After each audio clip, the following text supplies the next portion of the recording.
Bismillahirrahmanirrahim. Assalamualaikum warahmatullahi wabarakatuh. Alhamdulillahirabbil alamin wassalatu wassalamu ala asyrofil anbiya'i wal mursalin wa ala alihi wa ashabihi ajma'in amma ba'du. Perkenalkan, nama saya Nisrina Duratul Hikmah dengan NIM 2002021002. Di sini saya akan memaparkan materi saya tentang pencatatan perkawinan di muka pengadilan agama. Yang pertama adalah pencatatan perkawinan sebagai kewajiban. Pencatatan perkawinan merupakan salah satu prinsip hukum perkawinan nasional yang bersumberkan pada Undang-Undang Nomor 1 Tahun 1974 tentang perkawinan. Dalam peraturan perundang-undangan perkawinan di Indonesia, eksistensi prinsip pencatatan perkawinan terkait dengan dan menentukan kesahan suatu perkawinan, artinya selain mengikuti ketentuan masing-masing hukum agama atau kepercayaan agamanya, juga sebagai syarat sahnya suatu perkawinan. Oleh karena itu, pencatatan dan pembuatan akte perkawinan merupakan suatu kewajiban dalam peraturan perundang-undangan perkawinan di Indonesia. Namun, dalam praktiknya, kewajiban pencatatan dan pembuatan akta perkawinan menimbulkan makna hukum ambiguitas. Karena kewajiban pencatatan dan pembuatan akta perkawinan bagi setiap perkawinan dianggap hanya sebagai kewajiban administratif belaka, bukan penentu kesalahan suatu perkawinan.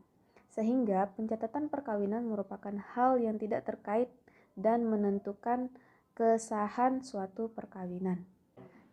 Di sini pencatatan perkawinan itu memiliki dasar hukum yang terdapat dalam Al-Quran surah Al-Baqarah ayat 282 yang berbunyi yang artinya, hai orang-orang yang beriman, apabila kamu bermuamalah tidak secara tunai untuk waktu yang ditentukan, hendaklah kamu menuliskannya. Ayat ini memang berbicara dalam konteks hutang piutang. Tetapi yang perlu kita garis bawahi, spirit ayat ini adalah faktubuh, artinya tulislah. Dalam hal hutang piutang saja, Allah Subhanahu wa Ta'ala memerintahkan untuk mencatat. Bagaimana jika kita tarik dalam konteks perkawinan? Tentu ini lebih penting. Meskipun perkawinan tersebut dilakukan menurut masing-masing hukum agamanya atau kepercayaan agamanya, tetapi tidak dicatat, perkawinan tersebut dianggap tidak mempunyai ketentuan hukum. Perkawinan yang tidak dicatat ini menyebabkan suami istri dan anak-anak yang dilahirkan tidak memperoleh perlindungan hukum.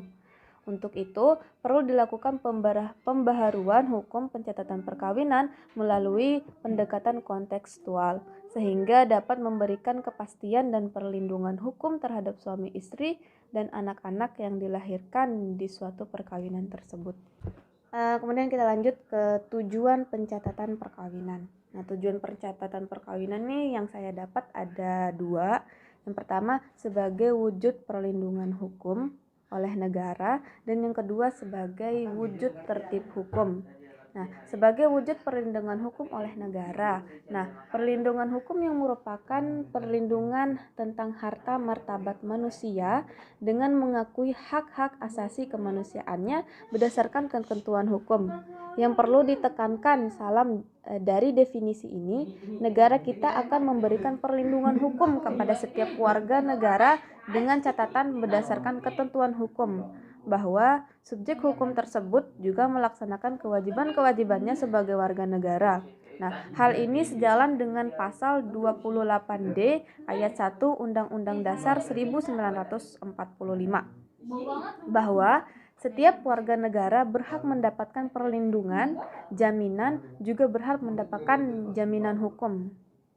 Kemudian tujuan pencatatan perkawinan sebagai wujud tertib hukum. Di sini ada suatu kaidah yang populer.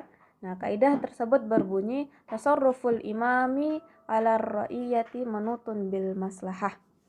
Kebijakan-kebijakan yang diambil oleh pemerintah selalu berorientasi kepada kemaslahatan.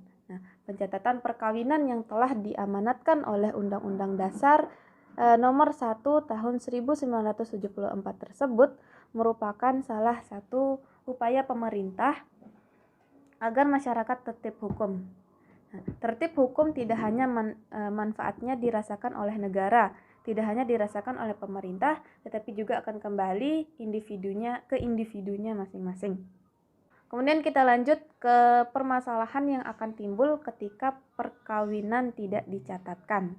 Nah, tentu saja akan muncul banyak problem jika pencatatan perkawinan tidak dicatatkan. Nah, maka implikasi-implikasi yang negatif akan banyak yang muncul juga. Permasalahan yang pertama itu berdasarkan perspektif negara. Nah, berdasarkan perspektif negara ini, data penduduk akan menimbulkan data penduduk yang tidak valid. Nah, ketika pencatatan perkawinan tidak dilaksanakan, kemudian mereka yang menikah tersebut memiliki buah hati atau memiliki anak, tidak akan mendapatkan identitas akta lahir anaknya tersebut karena perkawinan orang tuanya tidak dicatatkan, maka implikasinya sangat pasif sekali. Salah satunya adalah data kependudukannya yang tidak valid, padahal negara mengambil kebijakan, memutuskan kebijakan. Salah satu indikatornya adalah memperhatikan jumlah penduduk tersebut. Nah, kemudian permasalahan kedua, kita memandang dari perspektif masyarakat.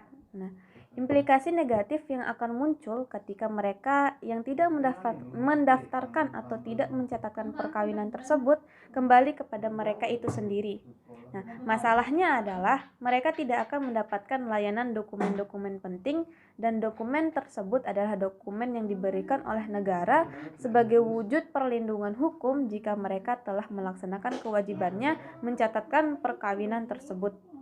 Nah, terus di sini saya akan menjelaskan tentang dokumen apa saja yang tidak didapatkan ketika suatu perkawinan tidak dicatatkan. Yang pertama adalah tidak mendapatkan kartu keluarga. Nah, di sana sudah dijelaskan dalam Undang-Undang Nomor 23 tahun 2006 sampai Undang-Undang Nomor 24 tahun 2013. Nah, di sana menjelaskan tentang administrasi kependudukan. Nah, yang kedua, tidak mendapatkan akta lahir anak. Yang ketiga, tidak mendapatkan kartu tanda penduduk. Nah, yang keempat itu tidak mendapatkan dokumen paspor. Nah, yang tidak mendapatkan dokumen paspor ini dijelaskan dalam Permenkumham nomor 8 tahun 2014. Nah, bagi calon jemaah ibadah haji atau umroh. Nah, Undang-Undang nomor 8 tahun 2019. Nah, kemudian ada selanjutnya ada asuransi atau waris atau wali. Nah, terus kemudian kepentingan nasab sama gaji pensiun. Jadi itu penyebabnya jika pencatatan perkawinan tidak dilaksanakan. Kemudian jika suami istri yang belum melakukan pencatatan perkawinan, maka dapat diselesaikan dengan isbat nikah namanya. Isbat nikah adalah pengesahan atas perkawinan yang telah dilangsungkan menurut syariat agama Islam, akan tetapi tidak dicatat oleh kantor urusan agama atau pegawai pencatat nikah yang berwenang. Oke, sekian pemaparan materi dari saya. Kurang dan lebihnya saya mohon maaf. Wabillahi taufik wal hidayah. Assalamualaikum warahmatullahi wabarakatuh.